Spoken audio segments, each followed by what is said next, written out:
Hello my dear students, कैसे हैं आप सभी। आज हम लेकर आ गए हैं मोशन चैप्टर की सीरीज़। तो आइए बच्चों, इसे हम शुरू करते हैं। बच्चों, प्रीवियस क्लासेस के अंदर आप लोगों ने पढ़ा होगा कि मोशन एंड रेस्ट क्या होते हैं। तो उस टाइम हमने ये बात की थी कि मोशन और रेस्ट ये दोनों रिलेटिव टर्म्स होते हैं। रिलेटिव टर्म्स का मतलब, चलिए एक एग्जांपल लेके समझते हैं हम, एक छोटा सा। ठीक है, मैंने बोला कि ये मार्कर जो है it is at rest, but क्या एक्चुअल में क्या ये मार्कर रेस्ट में होगा? देखिए, हम किसी भी ऑब्जेक्ट की स्टेट को ऐसे नहीं बोलते हैं कि ये गाड़ी मूव कर रही है या ये ऑब्जेक्ट रुका हुआ है। ठीक है, तो किसी भी ऑब्जेक्ट की स्टेट को बताने के लिए हमको एक रेफरेंस पॉइंट की रिक्वायरमेंट होती है। ठीक है, यानी किसी ना किसी रेफरेंस पॉइंट के रेस्पेक्ट में हम किसी भी बॉडी की स्टेट को बताते हैं। ठीक है, अब मान लीजिए, चलिए एक इजी सा एग्जांपल लेके समझते हैं अपन, है ना। मान लो ये एक कार है, पुलिस की कार है ये एक। ठीक है, इसमें यहाँ बैठा है कोई पुलिस वाला, यहाँ बैठा है एक चोर। ये है पुलिसमैन और ये है चोर। ठीक है, अब देखो, और ये गाड़ी मान लीजिए इस साइड मूव कर रही है। चलिए, यहाँ एक बच्चा खड़ा है। ठीक है, तो ये बच्चा क्या ऑब्जर्व करेगा कि ये जो कार है ये इस टाइप यू मूव कर रही है, यानी इस बच्चे के लिए चोर की पोजीशन और पुलिस की पोजीशन कंटिन्यूसली चेंज हो रही है। आ रही है बच्चों मेरी बात समझ में? इस बच्चे के रेस्पेक्ट में इस पुलिस वाले की और इस चोर की पोजीशन कंटिन्यूसली चेंज हो रही है। तो यानी इस बच्चे के लिए ये पुलिसमैन और ये चोर, ये किस में होंगे? They are in motion with respect to child. But एक चीज यहां आप अच्छी तरह समझिए, पुलिस की पोजीशन, पुलिसमैन की पोजीशन विद रेस्पेक्ट टू चोर क्या रेस्ट में है और या मोशन में है? आप मुझे सोच के इसका पता है आंसर दीजिएगा। आप इसको देखो, ऑब्जर्व करो। ठीक है, पुलिस वाला कंटिन्यूसली चोर के साथ साथ मूव कर रहा है, कंटिन्यूसली ये दोनों एक साथ मूव कर रहे हैं। देखिए ऐसे दोनों के दोनों एक साथ ऐसे कैसे मूव कर रहे हैं। तो क्या, तो मैं ऐसे बोलूं कि क्या पुलिस वाले की पोजीशन चेंज हुई? आंसर है नहीं हुई। पुलिस वाले की पोजीशन चोर के रेस्पेक्ट में चेंज नहीं हो रही है। तो यहां से हम क्या कंक्लूड करेंगे कि police is in rest with respect to चोर। आ गई बच्चों सबको बात समझ में? ठीक है, तो इसका मतलब हम किसी भी ऑब्जेक्ट की और या किसी भी बॉडी की पोजीशन किसी ना किसी रेफरेंस पॉइंट के रेस्पेक्ट में ही बताएंगे। ठीक है, इतना समझ में आया? चलिए अब डेफिनेशंस पे आते हैं इनके। हेडिंग डाल लो सभी, मोशन। मोशन, चलिए साथ साथ लिखोगे सभी भी मेरे। अ body is said to be in motion if its position changes continuously with respect to surrounding. फिर से रिपीट करता हूं, अगर किसी भी ऑब्जेक्ट की पोजीशन सराउंडिंग के रेस्पेक्ट में चेंज होती है, then only the body is said to be in motion. ठीक है, और इसका उल्टा क्या हो जाएगा? Rest. A body is said to be in rest if its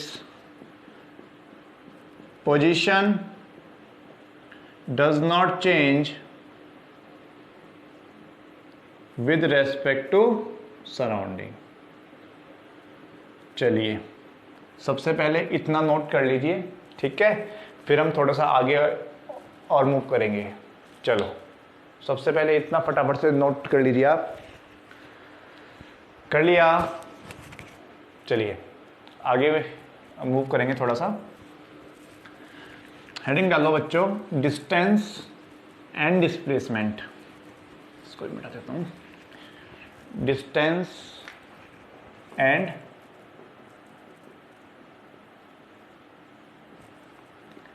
displacement.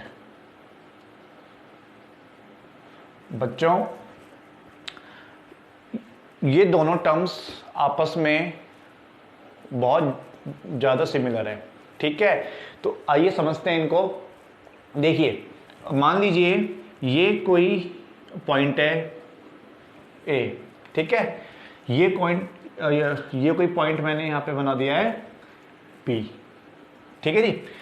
अब मान लो यहाँ पे ए पॉइंट पे कोई भी बच्चा खड़ा हुआ है, ठीक है, इसको ए से बी पे जाना है। मान लो इसके पास 3 रास्ते हैं, एक रास्ता ये वाला है, ठीक है, एक रास्ता ये वाला है और एक रास्ता ये वाला है, ठीक है। अब बच्चों चलो इसका नाम दे देते हैं अपन 1 2 3, ठीक है। अब अपने को बताना है इसमें से कि डिस्टेंस कौन सा होगा और डिस्प्लेसमेंट कौन सा होगा, ठीक है। तो डिस्टेंस क्या होता है, अपन सबसे पहले इसके बारे में थोड़ी सी बात कर लेते हैं। डिस्टेंस का मतलब होता है actual path covered by a body. कोई भी बॉडी जो एक्चुअल पाथ कवर करती है बच्चों, उसी को हम क्या बोलते हैं? डिस्टेंस बोलते हैं, ठीक है। तो पाथ नंबर 1 डिस्टेंस होगा, ठीक है, पाथ नंबर 2 भी डिस्टेंस होगा और पाथ नंबर 3 भी डिस्टेंस होगा, तीनों डिस्टेंस होंगे। तो डिस्प्लेसमेंट क्या होगा? तो देखिए बच्चों, डिस्प्लेसमेंट क्या होता है? Shortest distance between initial and final point. Initial और फाइनल पॉइंट के बीच में ये हमारा इनिशियल पॉइंट था और ये फाइनल पॉइंट था। इनके बीच में जो सबसे छोटा रास्ता होगा उसी को अपन क्या बोलेंगे? डिस्प्लेसमेंट बोलेंगे। आ गई है मेरी बात समझ में? तो बताओ, फर्स्ट, सेकंड और थर्ड, इन तीनों में से डिस्प्लेसमेंट कौन सा होगा? आंसर इज दिस वन, ठीक है। डिस्प्लेसमेंट भी एक टाइप की डिस्टेंस ही होती है, बट कैसी? शॉर्टेस्ट, सबसे छोटी। तो इसलिए जस्ट हमने उसका एक नाम सेपरेट कर दिया और उसका नाम दे दिया है अपन ने डिस्प्लेसमेंट, ठीक है। Displacement is the shortest distance between initial and final point. तो बच्चों इसी को हम क्या बोलते हैं? डिस्प्लेसमेंट बोलते हैं, ठीक है जी। चलिए इतना फटाफट से आप नोट कर लीजिए सभी, फिर हम आगे मूव करेंगे। अच्छा, एक चीज और आपको मैं इसके अंदर बता देता हूं। डिस्प्लेसमेंट हमेशा स्ट्रेट लाइन में होता है बच्चों, क्योंकि देखो अगर किसी भी पाथ को छोटा होना है ना तो उसको हमेशा स्ट्रेट होना पड़ेगा, बिल्कुल स्ट्रेट लाइन का ही पाथ होना चाहिए, तो ही वो पाथ हमारा सबसे शॉर्टेस्ट कहलाएगा, straight path only. Distance is always in a straight line, ठीक है। चलो ओके, अब इनके बीच में हम एक डिफरेंस कर लेते हैं छोटा सा, 2-3 पॉइंट्स का ही है, अपने कभी कभी एग्जाम्स के अंदर भी पूछ लिया जाता है बच्चों। तो चलिए हेडिंग डाल लीजिए सभी, डिस्टेंस। चलो उससे पहले अपन कुछ एग्जाम्पल्स देख लेते हैं। चलिए आइए, मान लीजिए यहाँ एक बच्चा है जिसका घर है ए कोई पॉइंट है जिसमें एक बच्चा रहता है, ठीक है, ये बच्चा है वो। इस बच्चे को अपने स्कूल जाना है, ये पॉइंट है सी पॉइंट जहाँ पे उसका स्कूल है, चलो एस बोल देते हैं उसको, स्कूल को बोल देते हैं एस, ठीक है जी। इसके फ्रेंड का फोन आता है, फ्रेंड बोलता है कि भाई आज मेरी साइकिल पंचर है, तो आज तू मेरे को यहाँ से पिकअप करेगा और अपन दोनों एक साथ स्कूल चलेंगे। तो ये बच्चा बोलता है कि भाई ठीक है। ये जाता है अपने फ्रेंड के घर पे, तो मान लीजिए यहाँ कहीं उसके फ्रेंड का घर है, ये फ्रेंड है उसका, कोई एफ बोल दिया, चलो ठीक है। तो ये जाता है अपने फ्रेंड के घर पे, चलो इसको अपन सभी को पॉइंट बना देते हैं वरना आप लोग कंफ्यूज हो जाओगे। ओके बेटा ए, ये पॉइंट बोल दिया पी, और ये पॉइंट मैंने बोल दिया एस, ठीक है जी। चलो अब पहले वो अपने घर से फ्रेंड के घर पे गया, ये बोल दिया एफ, फ्रेंड के घर से स्कूल गया सीधा। मान लो ये डिस्टेंस ए टू एफ ये है 4 किलोमीटर, एफ टू एस ये है हमारा 3 किलोमीटर, ठीक है। इजी क्वेश्चन है बच्चा बिल्कुल। तो आपको बताना है मेरे को कि इस बच्चे ने कितनी डिस्टेंस कवर करी है और इसका डिस्प्लेसमेंट कितना है। बिल्कुल इजी क्वेश्चन है, सब बच्चे ट्राई करें एक बार के लिए फटाफट। देखिए डिस्टेंस अपने को यहां से समझ में आ रही है, डिस्टेंस होगी, एक्चुअल पाथ क्या होता है, एक्चुअल में ये पता गया है कितना 4 और ये कितना गया है 3, 4 + 3 कितना हो गया 7 किलोमीटर। आ गई बच्चों मेरी बात समझ में। डिस्प्लेसमेंट कितना होगा बताओ। डिस्प्लेसमेंट के लिए हमने एक चीज सीखी थी, डिस्प्लेसमेंट क्या होता है, shortest distance between the initial and final point. ये हमारा इनिशियल पॉइंट है और ये हमारा फाइनल पॉइंट है, तो इनके बीच की सबसे शॉर्टेस्ट डिस्टेंस ये वाली, इसी को हम क्या बोल देंगे, डिस्प्लेसमेंट बोल देंगे। तो मान लो अगर ये 90 डिग्री है तो ये कितना हो जाएगा 5 किलोमीटर। पाइथागोरस से आपको पता निकाल सकते हैं उसको कैसे, AS का स्क्वायर इक्वल्स टू AF का स्क्वायर प्लस FS का स्क्वायर, ठीक है जी। यहाँ से आप निकाल सकते हो 4 का स्क्वायर प्लस 3 का स्क्वायर, तो यहाँ से AS का स्क्वायर आएगा 25, तो AS कितना आ जाएगा 5 किलोमीटर, √ आ जाएगा यहाँ से, ठीक है। तो ये है हमारी हो गई डिस्टेंस एंड डिस्प्लेसमेंट। अच्छा यहाँ से आपको एक चीज समझ में आ रही होगी कि डिस्टेंस के पास कोई फिक्स डायरेक्शन नहीं है, ठीक है। डिस्टेंस के पास किसी भी टाइप की कोई फिक्स डायरेक्शन नहीं है। एक बार तो ये ऐसे गया, फिर ये इस टाइप से गया, ठीक है। बट अगर मैं AS पाथ को देखूं तो इसके पास एक फिक्स डायरेक्शन है, ठीक है। तो अभी हम कुछ स्पेशल टाइप्स की क्वांटिटीज के बारे में डिस्कस करने जा रहे हैं। हेडिंग डाल लो सभी, scalar and vector quantities, scalar and vector quantities. ठीक है बच्चों। स्केलर ऐसी क्वांटिटीज होती है जिनके पास सिर्फ और सिर्फ मैग्नीट्यूड होता है।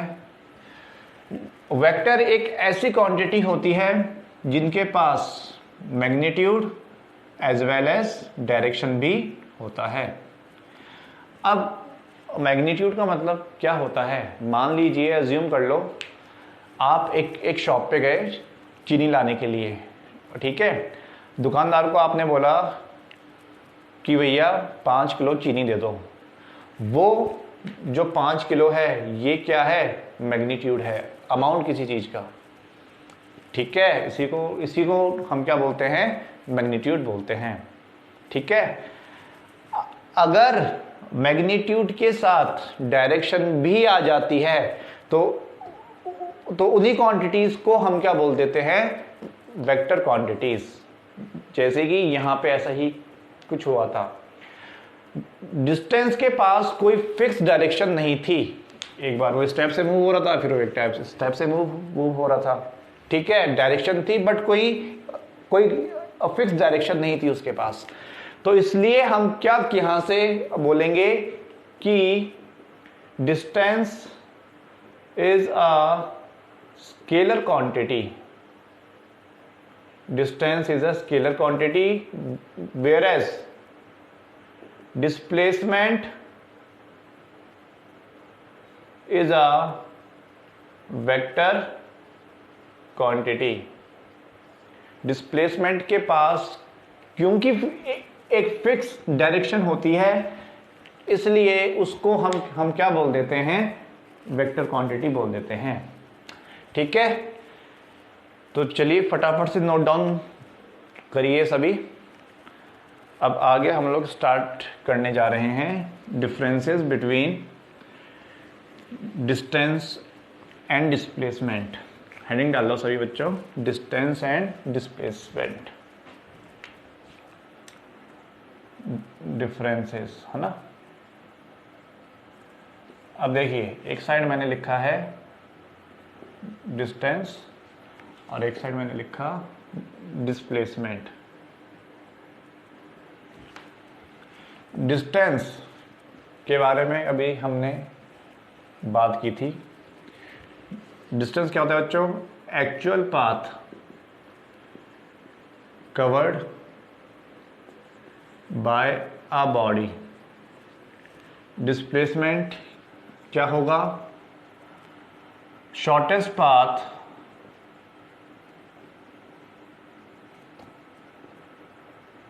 कवर्ड बाय अ बॉडी, ठीक है जी। अच्छा एक चीज और बता देता हूं आपको, एक चीज और आप लोग सुन लीजिए। डिस्टेंस की एसआई यूनिट होती है मीटर, डिस्प्लेसमेंट की भी एसआई यूनिट होती है मीटर। एसआई यूनिट क्या होती है बेटा, ये एक इंटरनेशनल यूनिट होती है जो ईच एंड एवरी कंट्री के अंदर वैलिड होती है। इट मीन्स क्या है कि अगर हम इंडिया के अंदर लेंथ को या डिस्टेंस को मीटर में मेज़र करेंगे तो इंग्लैंड के अंदर भी जाके हम उसको मीटर में ही मेज़र करेंगे। आ रही है मेरी बात समझ में, इंग्लैंड में भी मीटर वैलिड है, इंडिया में भी मीटर इजीली वैलिड है, ठीक है। तो यही क्या होता है हमारा ऐसा यूनिट। अच्छा अगला, distance covered by a body, या फिर मैं पता इतना सा बोलूँ बस, distance can never be zero. Distance कभी जीरो नहीं हो सकता। अगर हमारी कोई बॉडी मूव कर रही है तो उसका डिस्टेंस कभी जीरो नहीं होगा। बट अच्छी तरह से मेरी बात समझना, displacement of a body can be zero. Displacement बच्चों जीरो हो सकता है। कैसे? तो देखिए मान लीजिए ये कोई हमारा सर्कुलर पाथ है, सर्कुलर पाथ मैंने लिया, इस पॉइंट से, ये कोई पॉइंट बोल दिया P, ठीक है, यहाँ से एक बच्चा चलना स्टार्ट हुआ, चला चला चला और अपनी ओरिजिनल पोजीशन पे आके रुक गया, यानी जो उसका इनिशियल पॉइंट था वही क्या हो गया उसका फाइनल पॉइंट, ठीक है। तो इस केस में डिस्प्लेसमेंट कितना होता है, 0। क्यों? अभी हमने बात की थी shortest path between the initial and final point, जो इसका इनिशियल पॉइंट है वही क्या है, इसका फाइनल पॉइंट है, इसलिए डिस्प्लेसमेंट कितना हो गया, 0 हो गया। चलो अगला next point, it's a scalar quantity. अभी बात की थी अपन ने, ये एक स्केलर क्वांटिटी होती है और इट्स अ वेक्टर क्वांटिटी, ठीक है जी। तो ये 3 हो चुके हैं अपने, चलिए नोट डाउन कर लीजिए फटाफट से इतना। अब देखिए आगे एक इम्पोर्टेंट नोट डाल के लिख लो सभी, सबसे इम्पोर्टेंट है ये वाला नोट। देखिए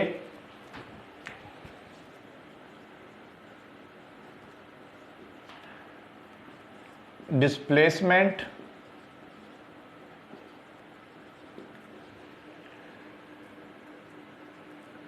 कैन ऑलवेज बी इक्वल और लेस देन डिस्टेंस। बच्चों डिस्प्लेसमेंट की डेफिनेशन बोलती है शॉर्टेस्ट पाथ। अगर ये सबसे शॉर्टेस्ट पाथ होता है तो आप मेरे को एक चीज़ बताओ कि क्या ये कभी डिस्टेंस से बड़ा होगा? आंसर है नहीं। डिस्प्लेसमेंट हमेशा डिस्टेंस के इक्वल या उससे छोटा ही होगा हमेशा, ठीक है। तो ये एक इम्पॉर्टेंट नोट है, इम्पॉर्टेंट नोट डाल के लीजिए, एमसीक्यूज में आता है ये वाला क्वेश्चन कभी कभी, ठीक है। तो बच्चों यहाँ तक डिस्टेंस और डिस्प्लेसमेंट के बारे में हमने बात कर ली है। तो आइए अगला टॉपिक स्टार्ट करेंगे। अब हम यहाँ तक हमारा बिल्कुल बेसिक चलता आ रहा था। अब नेक्स्ट बात करने जा रहे हैं बच्चों अपन स्पीड के बारे में। हेडिंग डाल लीजिए सभी बच्चे, स्पीड। स्पीड, अब देखो सभी ने गाड़ी का मीटर देखा होगा, उसके अंदर एक स्पीड शो करती है एक सुई, ठीक है। उस मीटर को हम लोग बोलते हैं बच्चों स्पीडोमीटर। वो मीटर जो स्पीड को मेजर करता है, और स्पीड मेजर करने का तरीका होता है distance travelled by a body in per unit of time. मान लीजिए आपकी बाइक की निडल 60 शो कर रही है, ठीक है, 60 kilometre per our. Example, bike की निडल शो कर रही है 60 किलोमीटर पर आवर। इसका मतलब क्या हुआ? इसका मतलब ये हुआ कि your bike covers 60 kilometre in 1 hour, ठीक है जी। तो ये आपकी स्पीड शो करने का एक छोटा सा तरीका होता है, और इसको हम शो करते हैं with the help of speedometer. Distance covered by a body in per unit of time. Speed को शो करते हैं v से, सिंबल है इसका बच्चों स्पीड का v, कुछ जगह ऐसे भी लिखा हुआ होता है, ठीक है। डिस्टेंस को हम लोग करेंगे d से, टाइम को हम लोग करेंगे t से। तो speed is equals to distance upon time, ठीक है। या मैं यहाँ पे स्टेप से बोल दूँ, speed is equals to distance upon time. ठीक है जी। अब यहाँ पे एक चीज़ आप लोग देखिए, डिस्टेंस एक स्केलर क्वांटिटी थी, इसके पास ओनली मैग्नीट्यूड था, ठीक है। टाइम भी एक स्केलर क्वांटिटी होती है, क्यों? टाइम के अंदर भी डायरेक्शन की रिक्वायरमेंट नहीं होती है, देयरफॉर ये दोनों एक स्केलर क्वांटिटी है, इसलिए स्पीड भी हमारी कैसी होती है? It's a scalar quantity. ये भी एक हमारी स्केलर क्वांटिटी होती है बच्चों, ठीक है जी। समझ में आया इतना? चलिए एक आप लोगों के लिए छोटा सा क्वेश्चन है। अच्छा एक बेटे इसकी एसआई यूनिट के बारे में बात कर लेते हैं अपन। और एसआई यूनिट डिस्टेंस की होती है बच्चों मीटर, टाइम की होती है सेकंड। तो बताओ इसकी एसआई यूनिट क्या बनी? मीटर पर सेकंड। और लिखने का तरीका एस को ऊपर भेज दो तो ये आएगा मीटर पर सेकंड, ठीक है। ऐसा यूनिट इज मीटर पर सेकंड। अदर यूनिट्स भी होती है लाइक किलोमीटर पर आवर और सेंटीमीटर पर सेकंड और भी होती है, ठीक है। बट स्टैंडर्ड यूनिट जो हमारी स्टैंडर्ड होती है वो क्या होती है? मीटर पर सेकंड होती है, ठीक है। चलिए इतना फटाफट से नोट डाउन कीजिए। अब एक क्वेश्चन करते हैं अपन इसी के ऊपर बेस्ड। क्वेश्चन लिख लीजिए सभी।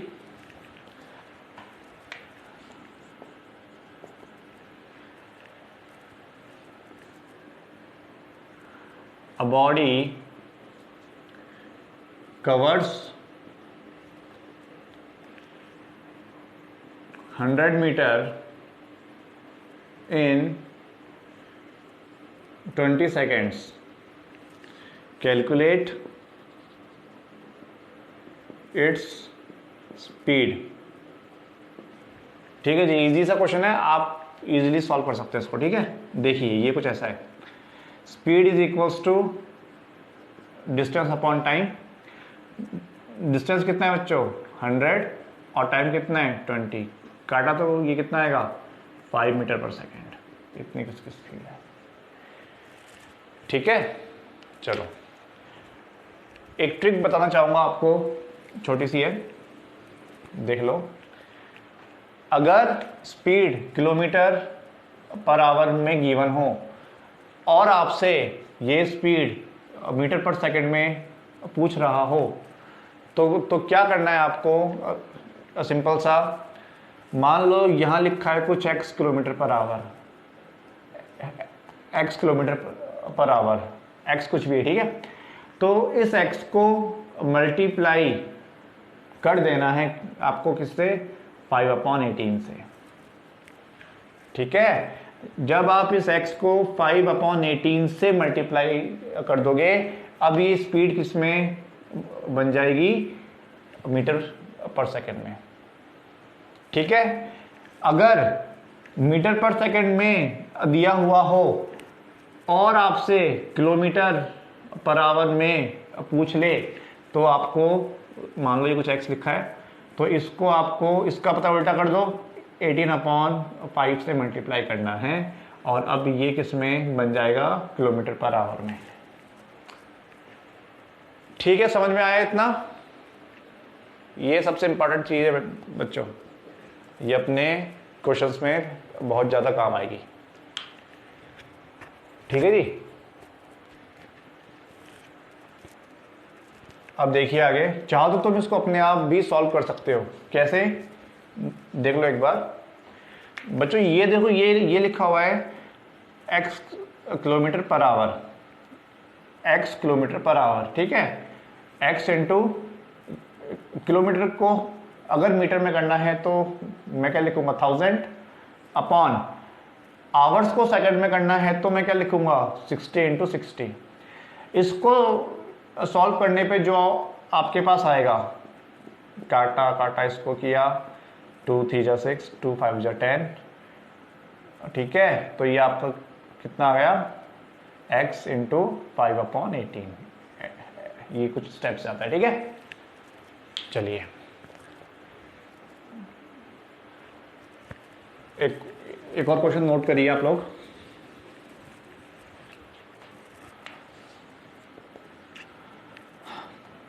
A car is moving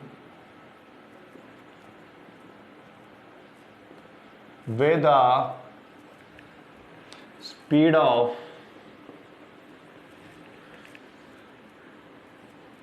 36 kilometre per hour, ठीक है। कैलकुलेट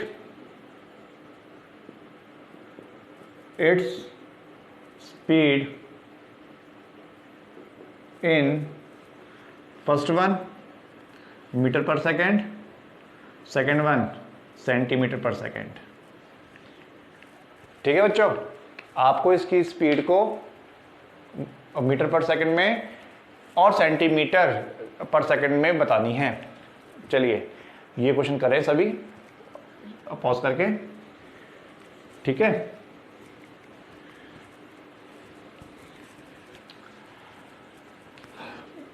ओके अब हम स्टार्ट करेंगे नेक्स्ट हमारा types of speed.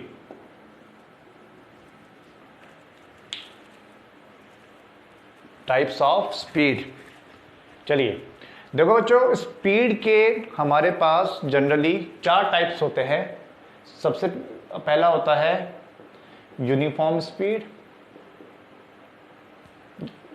Uniform speed या इसको हम बोलते हैं क्या, यूनिफॉर्म मोशन। दोनों एक ही चीज होती है, ठीक है। नेक्स्ट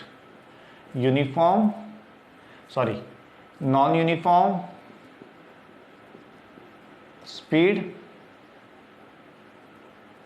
और non uniform motion. Third one average speed. Fourth one instantaneous speed. बच्चों इस स्पीड के बारे में आप लोग इन क्लास 11th पढ़ने वाले हो, ठीक है। ये फिलहाल अभी हमारे इस साल कोर्स में नहीं है, ठीक है। तो हम स्टार्ट करेंगे यूनिफॉर्म स्पीड के बारे में, ठीक है। तो आइए चलते हैं कि क्या होती है यूनिफॉर्म स्पीड। बच्चों नाम से ही पता हो रहा है यूनिफॉर्म। चलिए यानी चलो इसको एक बार डेफिनेशन से समझते हैं हम लोग। यूनिफॉर्म स्पीड एक ऐसी स्पीड होती है जिसके अंदर कोई भी बॉडी, या मान लीजिए कोई एक बॉडी है, वो इक्वल डिस्टेंस कवर करे in equal time interval. If a body covers equal distances in equal interval of time, ठीक है। लिख देता हूं मैं यहां पे, if a body covers equal distances in equal time interval। बच्चों अगर कोई भी बॉडी इक्वल डिस्टेंस कवर करेगी इक्वल टाइम इंटरवल में, तो ही वो बॉडी किस में होगी, इन यूनिफॉर्म मोशन कर रही होगी, ठीक है। एक एग्जांपल लेके समझते हैं। मान लो ये एक पॉइंट है हमारे पास, ये पॉइंट है P और ये एक पॉइंट है Q। चलो बीच में और भी पॉइंट बना देते हैं, A, ये B, ये C, है ना, और जो भी है, ठीक है। अब देखिए मान लीजिए एक बच्चा है जो P पॉइंट से चलना स्टार्ट हुआ, ठीक है। मैंने बोला 0 आवर्स पे ये बच्चा यहाँ पे था, 0 मीटर बोल दिया इसको, है ना, 0 मीटर, या इसको मैंने बोल दिया 0 किलोमीटर मान लो, ठीक है। 1 घंटे के बाद मैंने देखा, 1 घंटे के बाद ये बच्चा A पॉइंट पे आ गया और यहाँ इसने कवर किए 1 किलोमीटर। अगेन आफ्टर 1 आवर ये बच्चा दूसरे घंटे में ये बच्चा 2 किलोमीटर पे आ गया, अगले तीसरे घंटे में ये बच्चा 3rd किलोमीटर पे आ गया, एंड सो ऑन। तो यहां से आप देख पा रहे हो कि इस बच्चे की स्पीड यूनिफॉर्म है। ठीक है, आप निकाल भी सकते हो, इतने के लिए आप कैलकुलेट कर लीजिए।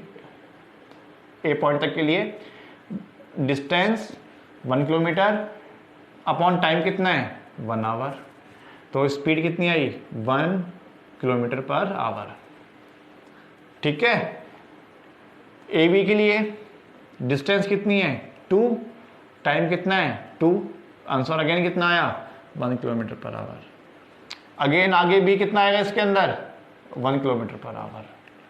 ठीक है, तो यानी कोई भी बॉडी अगर इक्वल डिस्टेंस कवर करती है इन इक्वल टाइम इंटरवल में, तो वो बॉडी किस में होगी बच्चों, यूनिफॉर्म स्पीड या फिर यूनिफॉर्म मोशन कर रही होगी। ठीक है, चलिए अब नेक्स्ट हम बात करेंगे नॉन यूनिफॉर्म स्पीड और नॉन यूनिफॉर्म मोशन के बारे में। चलिए स्टार्ट करते हैं।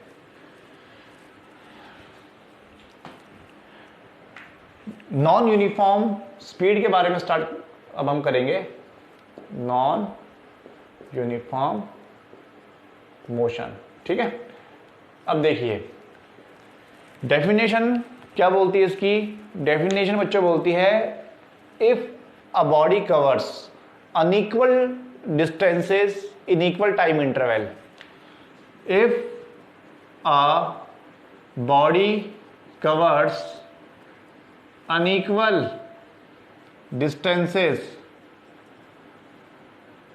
in equal time interval, अगर कोई भी बॉडी अनइक्वल डिस्टेंस कवर करेगी इन इक्वल टाइम इंटरवल में, इन इक्वल टाइम इंटरवल में, तो वो बॉडी किस में होगी, नॉन यूनिफॉर्म मोशन में होगी। एग्जाम्पल लेके समझते हैं बच्चों। ये पॉइंट मान लिया मैंने, मान लीजिए ए, यहाँ से यहाँ जाना है इसको, या फिर चलो स्टार्टिंग से स्टार्ट करेंगे। ये पॉइंट है ए, ठीक है। मान लो इस पॉइंट पे एक बच्चा है, अब वो बच्चा इस साइड चलना स्टार्ट हुआ। मान लो वो बच्चा इस पॉइंट पे पहुंचा, ये पॉइंट है बी पॉइंट, ये है ए से बी आने में उसको टाइम लगा 1 आवर। मान लो ए से बी उसने कवर करे 2 किलोमीटर, ठीक है। फिर वो बच्चा आया बी से सी गया, ये इसमें भी टाइम कितना लिया इसने 1 आवर के अंदर। देखो ना ये क्या बोल रहा है, इक्वल टाइम इंटरवल, ठीक है। ये 1 ये भी 1, मान लो इसमें ये आ गया कितना 5 किलोमीटर, ठीक है जी। अगला ये आ गया मान लो डी, 1 आवर में इसने ये कवर किया और ये इसने बोल दिया 1 किलोमीटर। तो यहाँ से इजीली पता हो रहा है स्टार्टिंग में यहाँ पे उसकी स्पीड कितनी होगी, यहाँ पे कितनी स्पीड होगी उसकी 2 किलोमीटर पर आवर, यहाँ कितनी होगी 5 किलोमीटर पर आवर, यहाँ कितनी होगी 1 किलोमीटर पर आवर। यानी कि उस बॉडी की या उस बच्चे की स्पीड यहाँ पे कैसी आई, नॉन यूनिफॉर्म स्पीड आई। तो बच्चों ऐसी बॉडी जो अनइक्वल डिस्टेंस कवर करती है इनइक्वल टाइम इंटरवल में, तो वो बॉडी किस में होती है, नॉन यूनिफॉर्म मोशन में होती है, ठीक है। अब बात आती है कि हमारे पास यूनिफॉर्म स्पीड निकालने का तो फॉर्मूला है, ठीक है। नॉन यूनिफॉर्म स्पीड निकालने का फॉर्मूला हमारे पास है, सॉरी यूनिफॉर्म स्पीड निकालने का फॉर्मूला हमारे पास है, और वो क्या था, speed is equals to distance upon time, ठीक है। बट नॉन यूनिफॉर्म स्पीड निकालने के लिए हम एवरेज स्पीड की हेल्प लेते हैं। तो बच्चों एवरेज स्पीड क्या बोलती है, एवरेज स्पीड बोलती है टोटल, चलो ऊपर ही कर देता हूं उसको, नीचे क्या होता है आपको शायद ना दिखे, पर ही नोट डाउन कर देता हूं इसको। अब देखिए एवरेज स्पीड, ठीक है जी। एवरेज स्पीड बोलती है total distance covered by a body, total distance covered by a body in divided by total time taken. देखिए फॉर्मूला v और यहां मैंने कर दिया नीचे average. Average speed is equals to total distance upon total time. ये बच्चों इसका बन गया फॉर्मूला, ठीक है। और इंस्टेंटेनियस के लिए मैं एक छोटा सा आपको एग्जाम्पल दे देता हूं, या फिर फिलहाल के लिए आप इतना सा ही समझ लीजिए कि किसी बॉडी की speed at an instant of time, किसी बॉडी की speed at an instant of time, वहीं से हम निकालते हैं इंस्टेंटेनियस स्पीड, वही हमारी होती है इंस्टेंटेनियस स्पीड, ठीक है। तो इसके बारे में फिलहाल हम इस साल बात नहीं करेंगे बिल्कुल भी, ठीक है।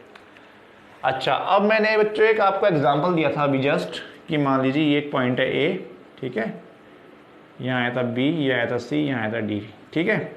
ए बी सी और डी, ये था हमारा 2 किलोमीटर, ये था 5 किलोमीटर और ये था 1 किलोमीटर। यहाँ टाइम लिया था 1, ये भी 1, ये भी 1। तो बच्चों बताओ यहाँ से एवरेज स्पीड कितनी आएगी। इसको अब फॉर्मूले में पुट करिए, total distance upon total time, ठीक है। टोटल डिस्टेंस कितनी है 2 + 5 + 1 कितनी हो गई 8, 8 अपॉन टाइम कितना है 1 2 3, कितना हो गया 3 आवर्स। सॉल्व कर लो इसका बच्चों, अपने आप आंसर आ जाएगा। ये इसकी क्या ये बच्चों है